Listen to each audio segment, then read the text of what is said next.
Bye, Anna. Hello. Welcome to Woocommerce Live. This is episode 1 of season 3. I'm Jonathan Wold. I lead community initiatives here at Woocommerce, and with me is my co-host, Noelle Steegs. She's a developer and a volunteer here in the Woocommerce community. Good to see you, Noelle. Good to see you too, Jonathan.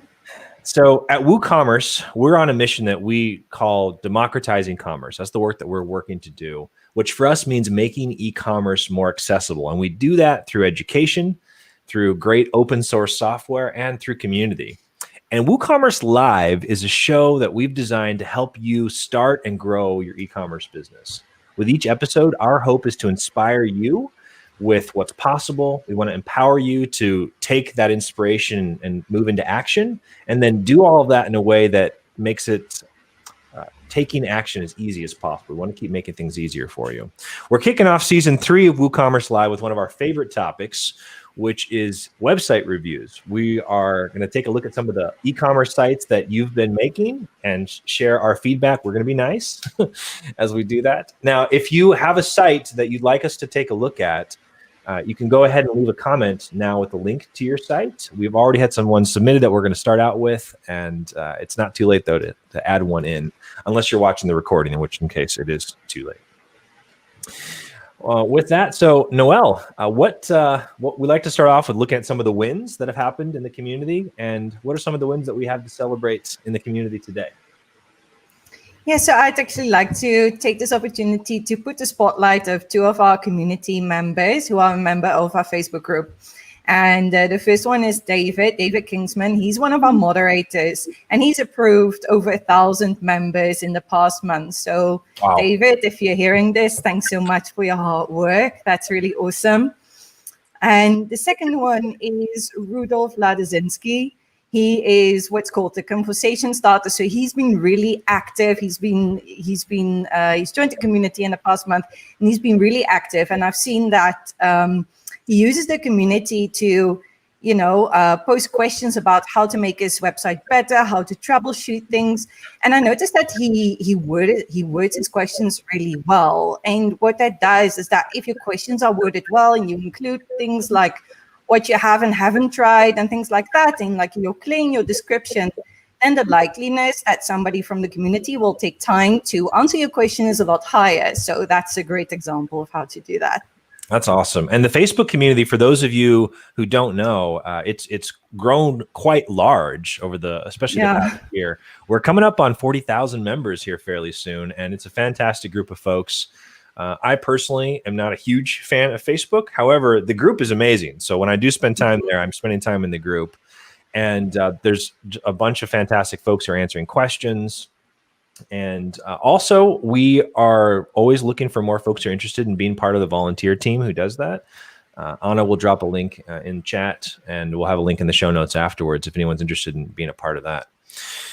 All right, so this is a fun topic. I'm excited to jump into it, and we're going to be talking about, so we're going to get to the website reviews in just a few minutes, but we're going to start out by just giving a little bit of context, no pun intended, as you'll see in a moment, for what we look at when we're looking at sites. Like, how do you know if an e-commerce site is successful or not? We want your sites to be as successful as possible. So our hope today is to give you a little bit of like some guidance to start out with, and then we're going to look at actual examples that you guys have shared and do that. So let's go ahead and jump into that. I'm going to share my screen here. There we go. Okay, so there are what we call the 3 C's of a successful online store, like an e-commerce website. And let's just jump right to it. The first C that we care about is context. And is that showing through? There we go. Whoa. Why is that? Hold on.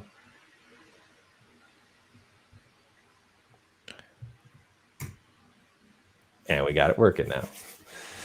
The first C is context. And the idea is that when you go to a site for the first time, you want to know that you're in the right place, right? So if someone comes to your website and you're selling fish bowls, but there's pictures of dogs, people are going to probably be confused, right? And this is something that's super basic, but people often sort of take for granted. When they go to a website, you have a few seconds to make an initial impression. And what kind of impression are you going to make? Are you sending a message to folks that's like, yes, you're in the right place? And there typically is a few ways you do this. There's often the name of your business, the logo, the first image you have on the screen, or the headline. Those are all ways that you can convey context.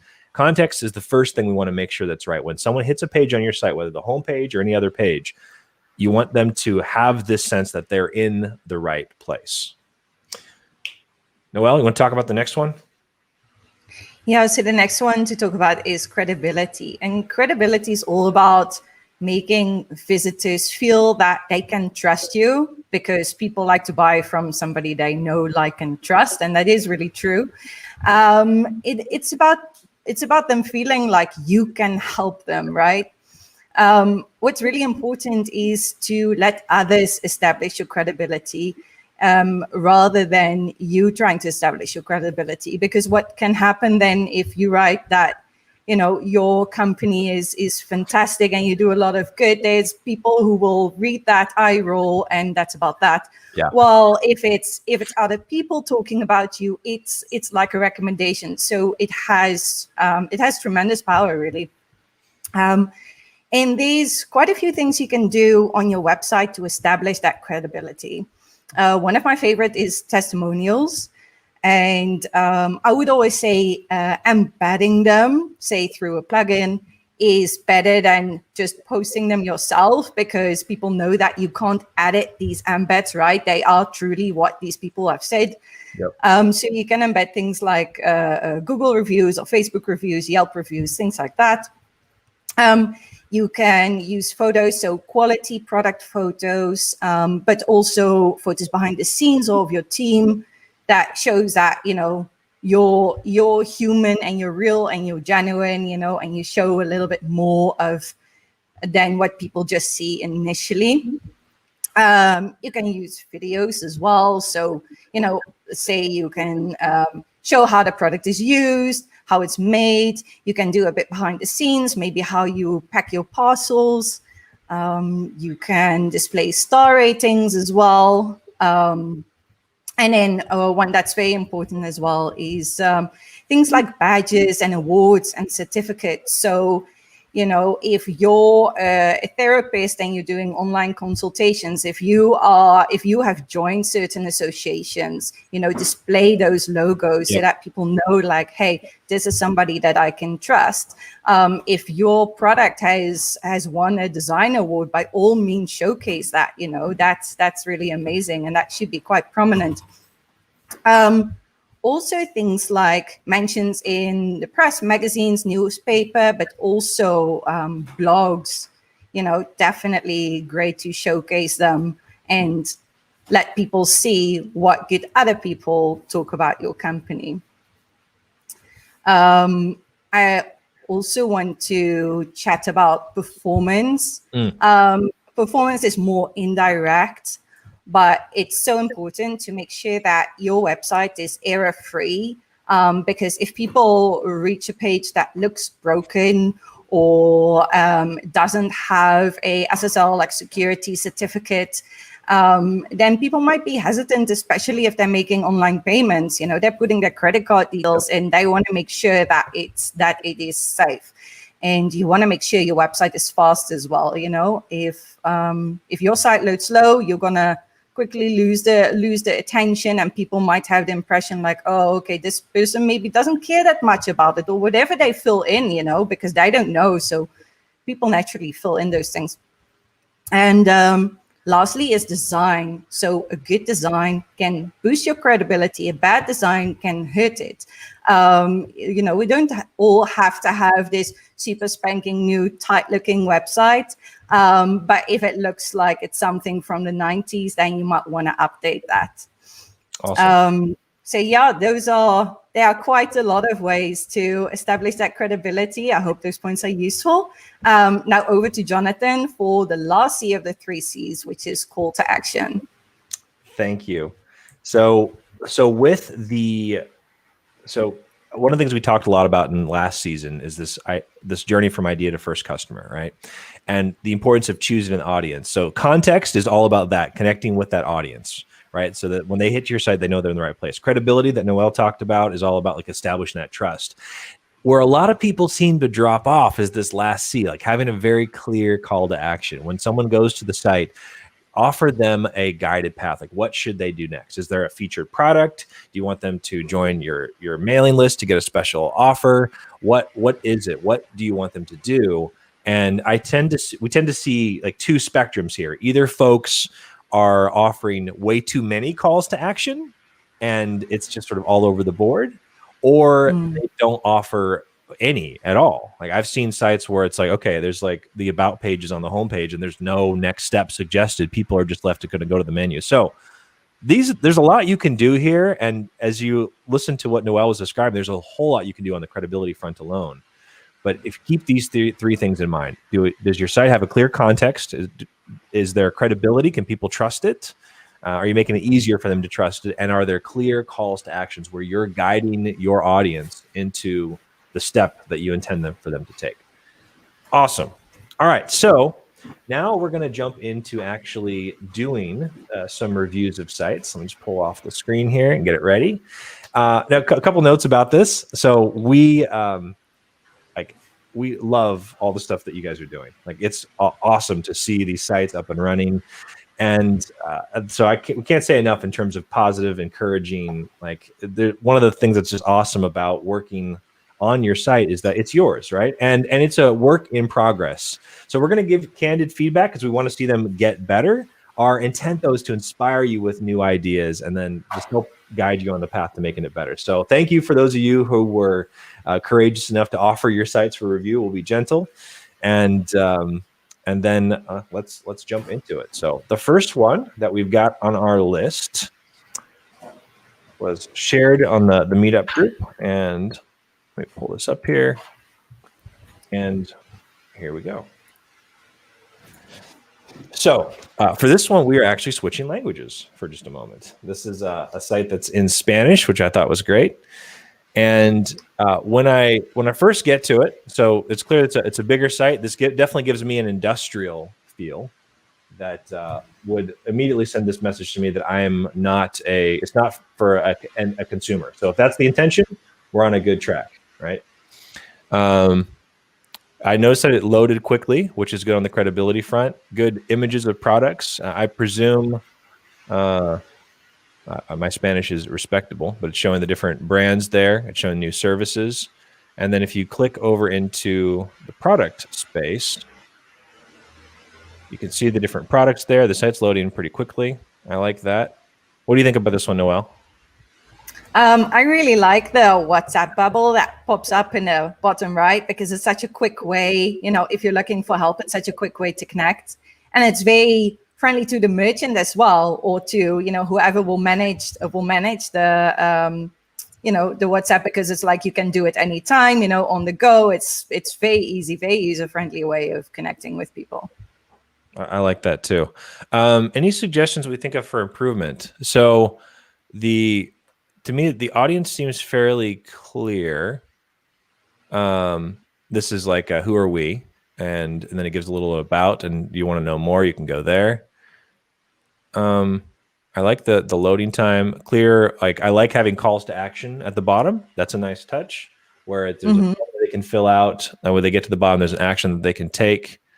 This is a really good starting point. One thing I'm curious about, doesn't look like they have online purchasing. Basically, the process is to request, which is a great example of, you don't need to take payment on a site. But that might be something that they could look into in the future, is even if it's for wholesale, there's a process that you can create where they could still the checkout online. That might be something to explore in terms of improving the user experience. But overall, I think quite positive. Any other suggestions on your part, or should we switch to the next one? I really like the idea of doing like a wholesale thing. And it will, and it won't only be friendlier to the customers because they can take action right away, but it will also be good for the company because, over time it will take a bit of a load off, in terms of answering emails and handling that process manually. So maybe something to consider. Yeah, and I think the last point, so I've seen a number of wholesale sites. I think in general, when you have a wholesale audience like that, or you're working with like in a less of a consumer focus, right? You can quote unquote get away with more in terms of the experience because the audience tends to have already been like, they kind of know you, they're going to the site. The site's more like service oriented, but there's a lot of opportunity to create even better experiences for them. And that would be, you know, a form is a great starting point, but you might create, and maybe it's here and we just don't see it, but you might create an even better, like a checkout, a cart building experience where they could get a bunch of items and send it there. All right, let's jump into the next one. So this one is interesting. Evidentia is the first thing I see. And so my first clue about what this is actually down here. Evidentia genealogy software. Okay, so we know what that is. I do like, so it's definitely guiding me towards an option. So let's see what happens here. So I click on this, and it takes me to this product. So it's digital. My first question was it going to work on my computer? So I like that it calls that out. That might even be something to move down here and use like logos to make it stand out even more clearly that it's works across the platforms. Or you can get a CD-ROM. Nice. What do you think about this one, Noelle? So because I'm obviously not in the industry, I'm assuming that people who are in the industry and who will land on that and see the keywords, they make the connection. But for me, not being in that industry, it was at first a bit hard to understand of who is this company and what exactly do they do. Yep. So I think a little bit more context could maybe be helpful. But for the rest, I mean, the product setup is clear. Like you said, like I do think the logo should can be added on the product page for the platforms, because you want people, because people don't spend a lot of time on a page, right? They need to see something in kind of like almost like a bullet list, not a literal bullet list, but they need to be able to scan over the page and have questions answered as quickly as possible. So I think a logo is very recognizable rather than using the words.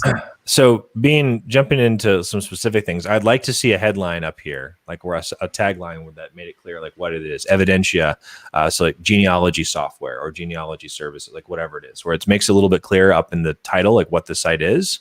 I think this design elements are certainly helpful in indicating that. There's also, you talked about credibility. It could be great to have some testimonials like on the page and draw some experiences that others have had with the software.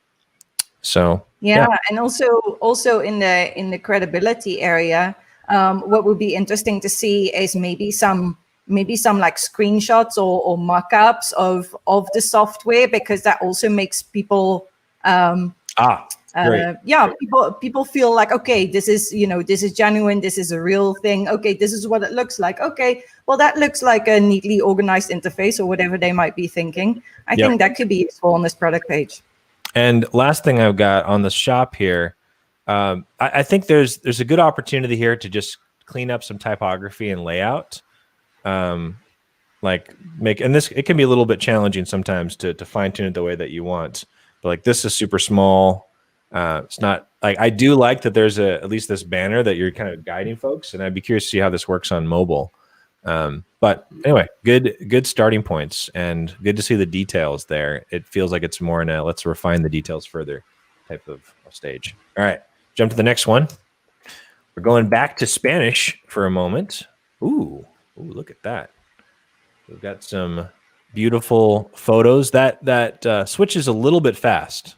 I'd like to probably see that rotator not being so aggressive. It looks so fresh and tasty, like you want that plate right in front of you right now, Yeah, I think the photos are very done, but yeah, if they could linger a little bit longer, that would be great. For me, right off the bat, when I see this website, is what would be because I see it's a multi-language website, right? And right now we're seeing the Spanish version.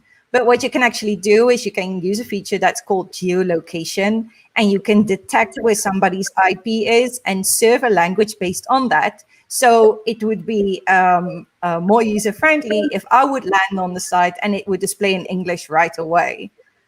Yep. So then somebody has to take one last extra step and then just focus on the delicious food and the call to action that's laid over that, or the information that's. I'm going to pick on this one a little bit. I don't like that cutting board photo, like the second one, because you've got all this great food, but this one here is so the rotator is it's fast. I would slow that down, but I'd probably just drop that second one out in favor of just showing food. Like that's a great food shot. And yeah, I agree. It's better to show like fewer photos, but your very best ones, I think. Yep. Excellent. Okay, but man, this is making me hungry. So let's look. So we have this. I like that they've laid out the steps here. I'd love to see the whole thing actually be clickable. Oh, it looks like it might be partially. Okay, the image is clickable, but then that's not. Let's see what happens here. Nice. So it takes you into, okay, nice. Now we're into a shop, and you can add things to your cart right from this page. That's great. I think it's very handy how the filter stays sticky while you scroll down the page. Yeah, I like that too. And I want to get some desserts. And over here, I would like to, so you want it to jump back up when you click on desserts. That would be a nicer experience there. And now let's see what happens. Nice. And let's check out. And a good, like, kind of all in one. I like that.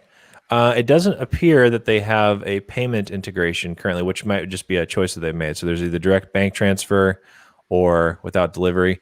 One little gotcha here. String translation can be tricky. It looks like this message has not been translated for English just yet. So I want to grab that one. That can be a little bit tricky depending on which plugin you're using. But yeah, nice. Any other thoughts that you got for this one?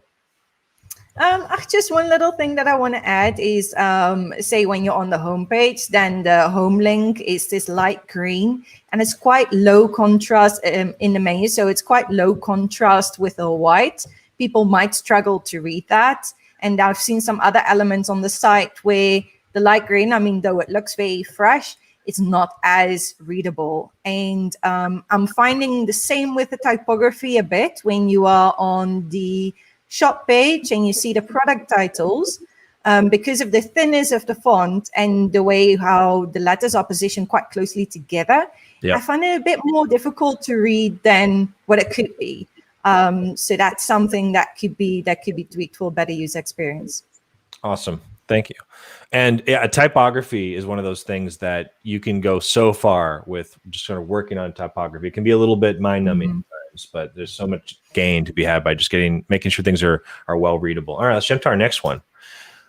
We've got Wine Monkey. All right, whoa. Okay, we got a lot going on here. I am over 18. Yes. Oh, come on. That was the first thing that I wanted to say about this. I mean, other than that, the website is really beautiful, and you guys will see that in a moment. But it's the first impression that you have is this pop-up, and I understand it's necessary. However, it shouldn't be that difficult to click the checkbox. I would make the checkbox bigger, and the label that says, yes, I'm over 18, you can make that clickable as well. So that, especially on mobile, it's just easier to just tap and go, because you want people to enter your website as quickly as possible, right? So just want to make that real easy. A few other things here too. I would probably delay the privacy. Well, so we have a little bit of I would certainly not show this up here. And right now it's actually not clickable at all, because I think this is probably up here. Anyway, it's got a couple of like conflicting scripts. Let me see if I can refresh it. This did work earlier. Okay, so I can accept that. Wow, okay. Let's see if we can go to another page. It's kind of locking up right now. Agreed, like a beautiful site. I like the design. I like we have craft wines. It's sort of clear what it is. You can, and there's also this plug for like sustainability as part of like the message and the audience focus. And I presume if the rest was working that we would be able to kind of go through this flow. I'll pick on one other thing here. So if on the homepage, when you scroll down, so I like that there's context here for Brian and self as the wine monkey. You probably want a stronger call to action at the end, since this is presumably a site where you can make a purchase. Right now, that final call to action is like, leave us and go to our Facebook page or see us on Instagram, where you probably want to keep them sort of on the site. So unfortunately, I can't get the rest of it working right now. So I would suggest looking into that from a user experience perspective. Sometimes when it's your own site, you won't be used to seeing what other people are seeing on first load. So one good strategy for all of you guys to keep in mind is to open your site in an incognito window in your in a browser, so that you see what it looks like when the site thinks that you're a new visitor. So, okay, cool. So let's go ahead and move towards sort of wrapping up. So we've been talking about the 3 C's, and these are some examples that we've gone through of each of them, right? You want to, as you're working on your site, you want to have that clear context when people get to the site, that they're in the right place, that it matches the audience that you chose, that you're focusing on serving. You want to make sure that you optimize for as much credibility as possible. And you can do that through the content that you put, the way that you let other people talk about you, and versus you talking about yourself. And also things like the site, the performance and experience. As you saw a little bit with this last one, like, there's a lot of beautiful things about the site, but we weren't able to have a good experience because of just how some of the things were clashing with each other, at least in our take on it. And then last is making sure that you have a clear call to action, where you think about what experience do you want your visitor to have, and then as they and what paths do you want to take them on.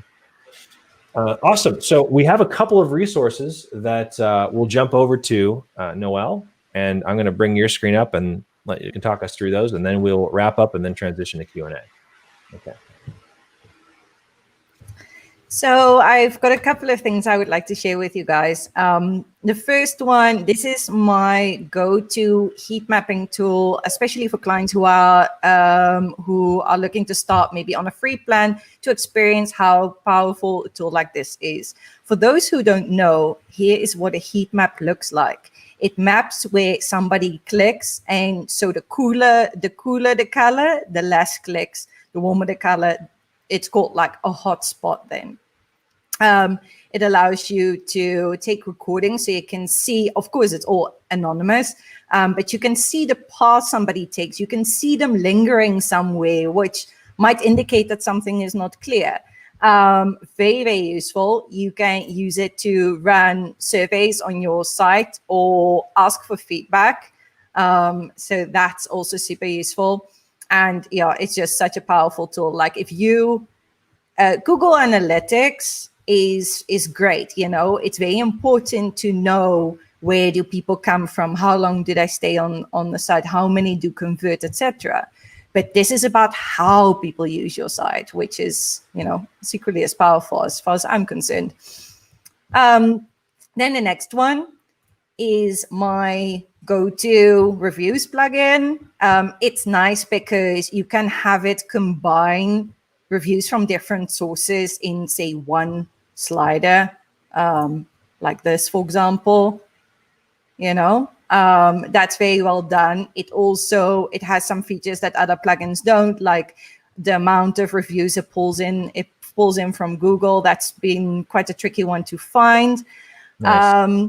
But yeah, it is really well done. And just out of the box, like if you're looking to quickly embed reviews on your site, this is great. If you're looking for something you're looking to customize and completely match the look and feel, this is great as well. So out of the box, it works fantastic. And I love that people can leave a review also right there and then. Then last but not least, because we talked about performance, this article talks about, you know, how to run a speed test. So what kind of tools you can use and the pros and cons of each, but also the approach you should take to make sure that your test is accurate. So doing it from different locations, for example, if your business is international, making sure that your CDN, your content delivery network is on, and all these kind of things. And then these tools will help you give an insight of, hey, maybe your images are too big, or something on that page is now is taking up a lot of time, and then you can work on that and improve it bit by bit. This article will be really helpful on that journey. Perfect. Those were great. Awesome. Well, that is a wrap for the first part of this episode. Thank you for joining us for this. Next week, we'll be doing this at the same time. We'll have some new topics. We have a bunch of different topics to choose from. We've had hundreds of submissions so far, which is fantastic. So we're still sorting through those. And we will put a link on meetup.com where you can RSVP for the next one. We'd love to see you there. And as you guys have ideas and suggestions for what you'd like to see covered, just let us know. You can leave comments however you'd like. We'd love hearing from you. And that is a wrap. And we will transition now over to Q&A. Okay, perfect. So let me just switch things over here. And let's see here. I'm going to go through. Let's jump to the first question from Electric Pixels. I'm having a problem with shipping methods. Only some products have free shipping, but free shipping shows up as an option in the cart for items that do have a shipping cost. How can I fix that? Ooh, okay. So shipping can be a little notorious to fine tune. That's hard to say without looking into it more. Let me just check and see if I can pull up a resource really quick. I assume that you're using WooCommerce. This would vary a fair bit based on what type of operating system that you're using to manage your store. I don't know about go ahead, please. If they are using Woo, how about using shipping classes to kind of group these products separately and setting it up like that? I'm unsure if you can link the free shipping to a shipping class, but I know you can link a flat rate of 0, which should automatically display as free, I think. Well, don't quote me on that one. Yeah, that's a great question. I'm going to just drop if you haven't already, I'm going to drop a link to the shipping documentation. There we go. And yeah, shipping is unfortunately can be a little bit notorious. Without seeing it firsthand, if we were to be able to pull it up, we could probably help you figure it out fairly quickly. But look into shipping classes, and if a product is not in a shipping class, it's not supposed to show up on the screen there. All right, let's take a look. What else we got? Let me scroll up just a little bit. If you've got other questions, feel free to drop them in.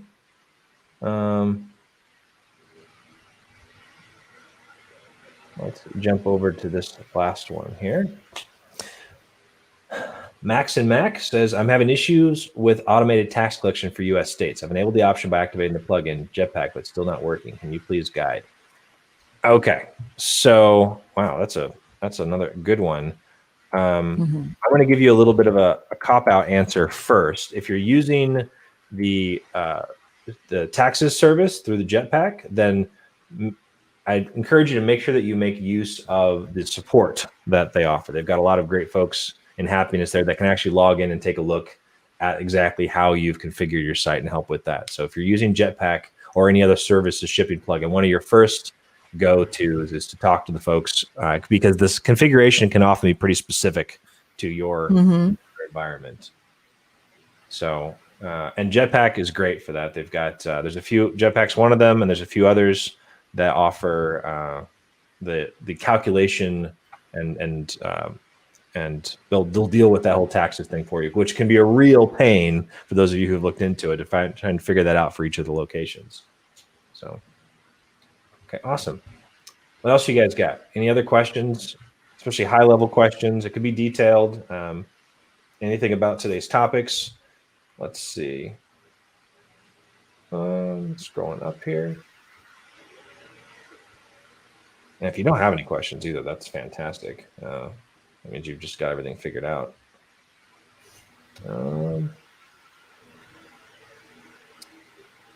Anurag wants to know, how can they make a Zomato clone on WooCommerce? I'm not sure what Zomato is. I'm going to look it up. Never a bad meal. So it's discovered the best food and drinks. Oh, okay. So it's like a directory type of site. One of the first place I would look is do a little bit of searching out there. There's usually one of the great things about WordPress and WooCommerce and it being open source is people make all sorts of stuff. And if you haven't already, look to see if anyone's made I would look at like directory extensions first, directory plugins that sort of bring that together. This feels familiar to me. Like I feel like I've seen stuff like this in the WordPress ecosystem. Yeah, and you could, if you're doing a directory and you would want to do like, say, paid listings, you could combine WooCommerce to handle payments with something like MemberPress for like a membership. You could have a subscription as well. You could do a subscription extension with WooCommerce as well to handle that part. And then MemberPress will handle the member part. And I think there's like a more of a directory add-on for that. Nice. That's assuming you want to do paid listings as well. Yep. Okay, we got a bunch more here. So Humberto wants to know if we can ask about different topics. You can ask about whatever you'd like. This is open Q&A. In general, you're going to get some of the most out of us if it's on the same topic, because in future episodes, we'll have live guests as well for particular topics. So we encourage you to ask around the topic, but you can ask whatever you want. We won't necessarily answer them if we can't, but your questions we'll do our best. This is for you. We want this to be, we're here to be helpful for you guys, and whatever is helpful is what we're here to do. Okay, lots of other ones. So Victoria wants to know if there's sample data and images. Yes, WooCommerce. So there's a lot of different ways that you can do this, but WooCommerce provides sample data. I'm going to see if I can grab a link to that. And so let me just drop it this way, sample data. If someone else hasn't dropped that already. I've got an idea, Noelle. So next time, one of the things that we could do is have a demo environment that's up. Oh, yeah. Okay. I'm seeing a couple of follow-up questions, and I would love to actually just pull up the WooCommerce admin and show some things. Yes, that's a great idea. Okay, let's do that next time. Yeah, that would be helpful, because Electric Pixels had a follow-up, which is how can I limit shipping to just continental United States?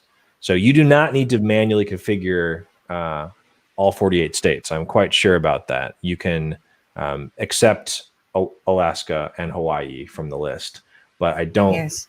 I can't, without having it up in front of me, I couldn't point how to do that readily. So, okay, so let's do that demo site next time. Yep, that's great. Okay, what else do we have?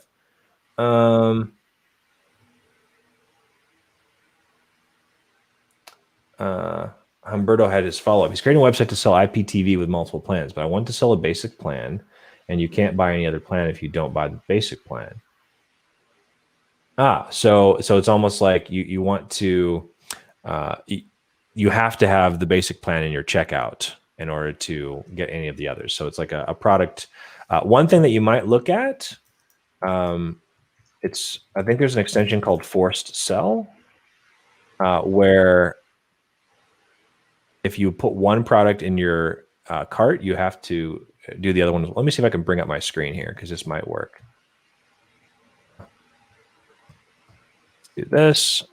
And so as an example, one of the things that you can do in WooCommerce is link products together. So if you add one to the cart, it puts the other one as well. So in this case, if you had a advanced product and a basic product, and they added the advanced to their cart, it could automatically put the basic one in the cart.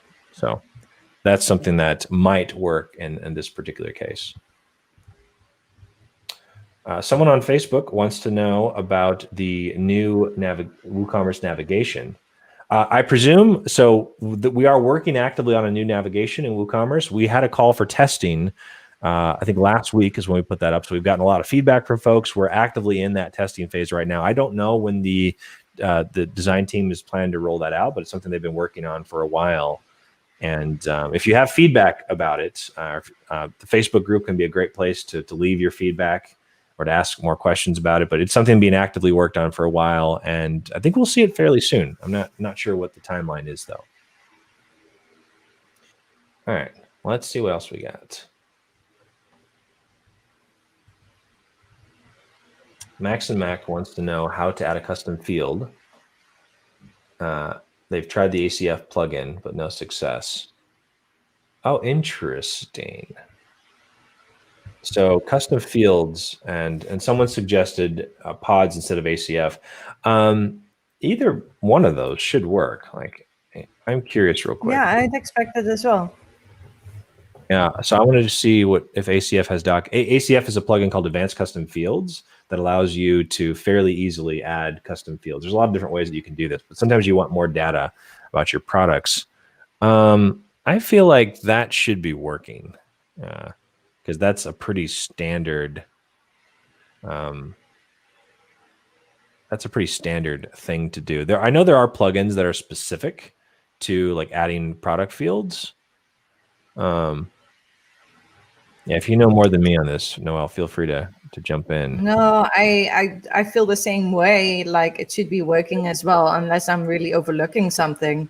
And my next step would be to go to WordPress.org to the repo support. Unless you have the pro version, then you can contact them directly and reach out, because it sounds like something that shouldn't be happening. Yeah, it looks like there are some extensions in that category. But yeah, I would probably like ACF has a pretty vast ecosystem. So if you're not on the pro version, it might be a pro feature, which I forget how they do that. It's been a little bit since I've used it. So anyway, let's see. Next question is, are there any plans for adding a delivery shipping method to the list? Ooh, that's a great question. So I think that's extension territory right now, but I know that's something that has been talked about because that's a like having it be default. But let me see if I can pull this up right now, because I think we actually published a guide recently on that. Commerce delivery. Find this. Because that's a much more popular thing right now. So I know that there are a couple of extensions that work in this. I'll just pull up an example real quick here. So you have extensions like delivery slots, which allows is more advanced on that front. Like they can actually specify. So it adds delivery as an option, and then it gives them things like choosing the time slots that they want to do, and lets you reserve slots before checkout, and it gets like a lot more advanced. That might be more than what you're looking for, but it's helpful to know that like extensions are covering this territory quite well. So this is one example of an extension that's doing that. I'm going to continue looking to see if I can find anything, because I feel like we did a blog post about this because it's such a popular right now, especially with restaurants. A lot of restaurants have been making the switch to being able to do online, and this has been a fairly popular topic. So just looking around.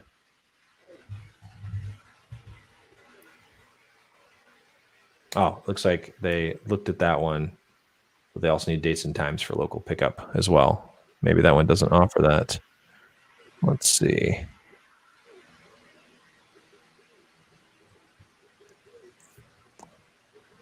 I can't seem to. I tell you what we'll do. If we can find that post, if we can find a guide to it, we will put it in the show notes afterwards. So Anna will take note of that. If we can find an example for delivery, we can follow up afterwards on that. Let's see. Looks like we got a technical question. Someone on Facebook wants to know, how can they get a list of all products with the REST API? It can only get up to 400. So I'm not aware of a limitation. However, I will plant one specific seed since we're in Q&A and we're slightly advanced for a moment. So if you're wanting to deal with data in WooCommerce, one of the things that a lot of people don't know about, but that's pretty awesome. So there's something called, I'm going to pull up here in a moment, GraphQL that I've played around with. Have you played with GraphQL at all yet, Noel? No, not really yet. No. Okay, so the nice thing about GraphQL. Oh, go ahead, please. Sorry, it couldn't be a server related issue, could it? Could it be resource related? I was wondering about that. Like there might be a limitation based on the hosting environment that has put a cap on the API. So, and to answer that specifically, check with your host. But then I want to show you here. I'll show you this here. So there is something called GraphQL, which it's a free extension that it's a nice way of being able to get the data out of WordPress that you want. And what a lot of people don't know is that there is a WooCommerce add-on for WP GraphQL that lets you get access to all the WooCommerce data. So this is a really powerful way. This is more advanced, but if you're wanting to get to, this is another one of the big benefits of using Woo as a starting point. That if you're wanting to get a lot out of it, you can use the built-in API. There's other plugins you can install, and then things like GraphQL are available as powerful ways to be able to get your data out and do sort of what you want with it. So I always like to plug that. And if you're not technical and you can actually play with GraphQL if you're willing to learn a little bit. There's no like you can learn the basics that you install it and then they'll show you how to set it up and then you can run queries and be able to see your data sort of come back in other forms. So it's fairly accessible as well, which is one of the things I loved about it. That's very cool. Max and Mac had another question. Order numbers are not in serial after installing the new WooCommerce version 4 updates. Ooh, can you please guide why it is and how to fix it? So Max and Mac, one of the first things that comes to mind for me would be to know like what versions of Woo that you've changed from, like how much of a jump it is. This one is probably worth, if you haven't done it already, opening a support ticket. Happiness, I actually did my support rotation last week. Happiness is fantastic. There's a few more questions that would probably be needed to know in terms of what versions you were on prior, and then if this is a known issue. But if those were manually set, like they shouldn't have changed. So oh no, of course they're not. They're not manually set. That's just the order number IDs. So I would suggest submitting a support ticket. But correct me if I'm wrong, but my understanding is that order numbers out of the box aren't supposed to be serial. Serial as in following up exactly one after another, right? Like increasing by one. Is that what he will mean by serial? Yes. Okay, so my understanding is that it's in the post table in the database, and the post table is shared with posts and pages, and it's all those are all counted as posts in WordPress. So if you do a couple of blog posts, say, between orders, then it won't be like a serial order number. I do know that there is a plugin out there called sequential order numbers. Correct me if I'm wrong. I'm pulling it up. Yeah. Yeah, that will make sure that your order number is sequential, and you can use prefixes as well, which is pretty handy. But still, I would still recommend, like what Jonathan said, is looking into, because your order numbers, even though they're not meant to be sequential, they have changed for whatever reason. So that's still a good one to look into. But yeah, hopefully that gives some background of how these order numbers work and maybe an extension that can help. Awesome. Let me scroll up here. There's another question. Deborah wanted to know when we'll be looking at sites again. So we haven't set the schedule yet. Like I quite enjoy this, but so we're, if it's something that you guys like, let us know. But the plan is we'd like to do it a couple of times throughout the season. So we will see about that. In the meantime, one of the great things to do that I encourage, I've seen people do a lot, or not a lot, but I think people could benefit from, put your site in the Facebook group. It can be a little bit unnerving to take feedback in, but I've seen folks do this and it's gone really well. Generally, people are kind and helpful, but it can be great to just hear from a lot of folks like, hey, like basically hey, here's my site. What do you guys think? What could I do better? And people will oftentimes give you a lot of valuable feedback. So we're happy to do it here. And a lot of our hope with doing it here is to share some of the ways that we think about it and but that ultimately to help you ask more questions of yourself to make it better. London to Atlanta wants to know, how do you deal with spam emails? I've tried Honeypot and a couple of others, but still get them. Spam's a real pain, and especially in the world of e-commerce. Like my blanket answer is I would use a service that specializes in dealing with spam. We have a Kismet made by folks over at Automatic, my colleagues. There's a number of other services out there as well. I've heard good things about Clean Talk as well. Okay, nice.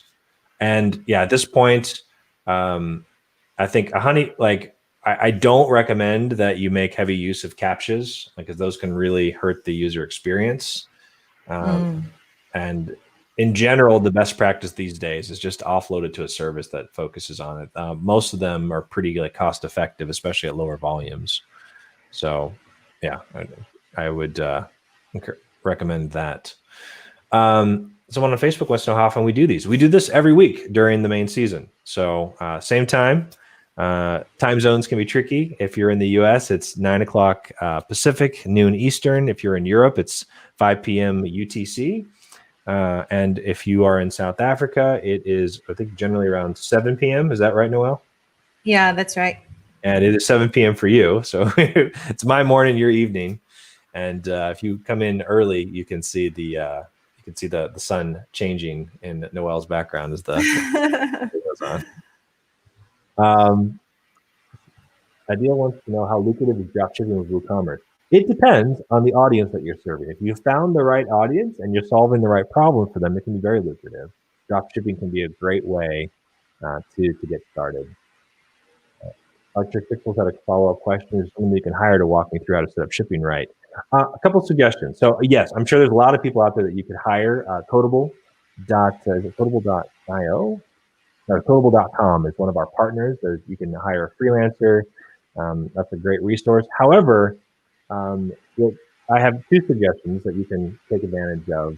First, you can certainly submit a support ticket with happiness. If you've bought anything from woocommerce.com, you get support. It can also be great to just go to a local meetup and share your screen and get some feedback from folks. There's a virtual meetups happening all around the world right now. You can go to, I'll just pull it up on the screen, but this is one of the things I've really enjoyed. And what I see happening throughout our meetups is it can be a great place to just show up, and you can find a meetup in your area, find a time, and get some live feedback from another community member. That's one of the big benefits of being in the WooCommerce ecosystem. Is there's a lot of folks who are just willing to help out, because I think we all kind of know in one way or another that because it's open source, we all have a piece of ownership in it. And when we can help each other have success, that success ultimately comes back on us too. Let's see here. I think we can take one or two more. Max and Mac wants to know what's the best debugger plugin. Noelle, you got any thoughts on that? I guess it depends on what you're looking to debug. I typically get quite far with the built-in WordPress WooCommerce tools. So I would look at the status report first. I would use WP debug. If you Google WP debug, WP config file, you'll find information about that. Then you get access to a log. You can get access via logs as well. Is it, Jonathan? Is it via tools in the menu? There's a way that you can access logs there as well. So depending on what you're trying to debug, you can select the appropriate log and you can look for errors there. And then you can use that information to Google to see, if other people have had it. You could maybe post it in the group. But that will give a bit more information. I'm curious to hear, what specifically you're looking to debug, because that will, then I can give some more information about the approach. Cool. So here's the plan, guys. So we'll wrap up in just a moment here. The plan going forward, so we're going to do this each week. We'll have a different topic each week, and we will have a different, and some weeks we'll have guests, other weeks it'll just be Noelle and I, or trading out if one of us can't make it. We'll have the topic in the first half hour, and then in the second half hour afterwards, it's open Q&A. So you can bring anything that you've got. And some of the takeaways, this is our first episode of this season, the first time we're doing this, like change up the format a bit. I think we will work on having a live environment up so that we could, or a local environment, so we can show off some of these things in person. And we can also get, and I've noticed too, which has been fantastic, some of you guys are answering each other's questions in chat as well, which is awesome. So thank you for doing that. I think that is just about it. Thank you guys. It's been awesome that you've been sticking with us and asking questions. We're here to do this for you and to make this as useful for the community as possible. This is a community show each week. We're doing topics based on what you've been sharing with us, and we want to make this as useful for you as possible. So thanks for sticking with us and sharing feedback, and we'll look forward to seeing you guys next week. All right. Thanks so much, everyone. Bye-bye.